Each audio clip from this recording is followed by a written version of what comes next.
सितंबर 18 हमारे प्रतिदिन की रोटी मिनिस्ट्रीज़ की ओर से आप सभी को नमस्कार। आज के हमारे संदेश का शीर्षक है लाल पोशाक परियोजना, कर्लस्टन होमवर्क की ओर से।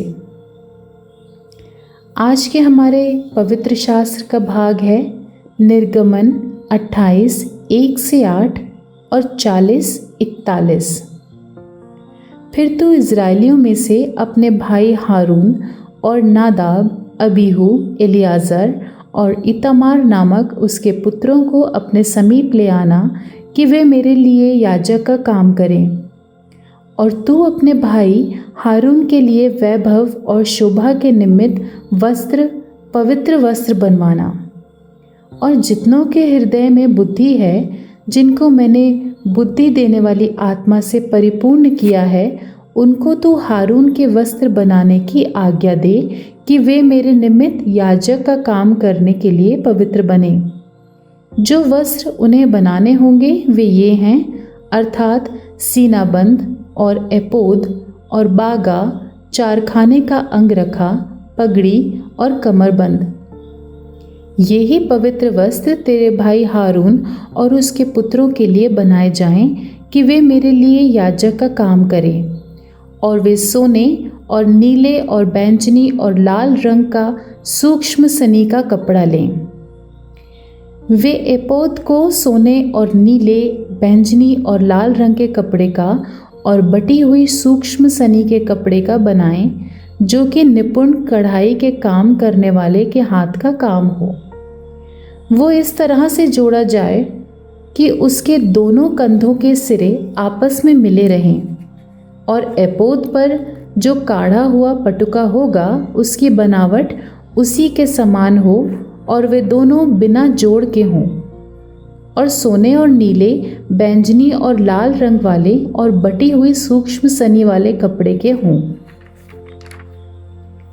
फिर हारून के पुत्रों के लिए भी अंगरखे और कमरबंद और टोपियां बनवाना। ये वस्त्र भी वैभव और शोभा के लिए बने। अपने भाई हारून और उसके पुत्रों को ये ही सब वस्त्र पहनाकर उनका अभिषेक और संस्कार करना और उन्हें पवित्र करना कि वे मेरे लिए याजक का काम करें।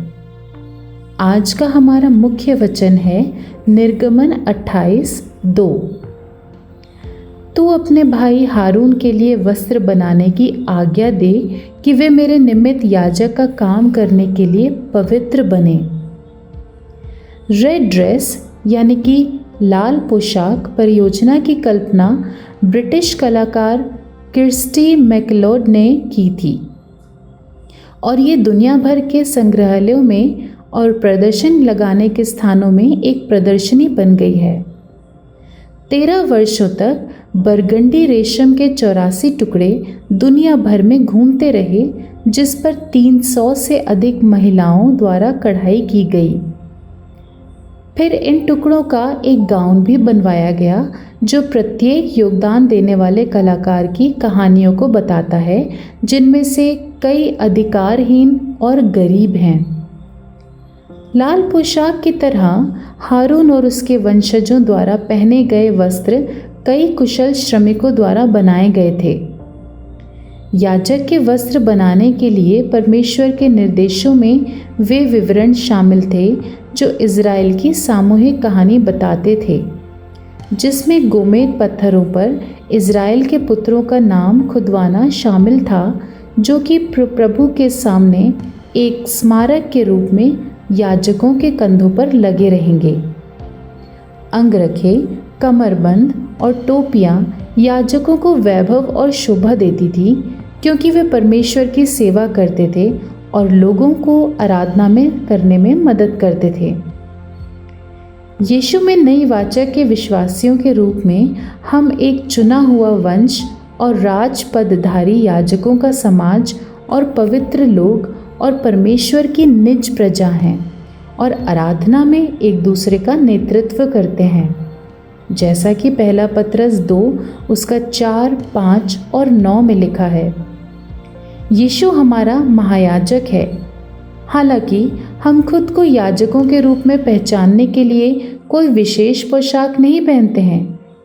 उसकी मदद से हम बड़ी करुणा और भलाई और दीनता और नम्रता और सहनशीलता के वस्त्र धारण करते हैं।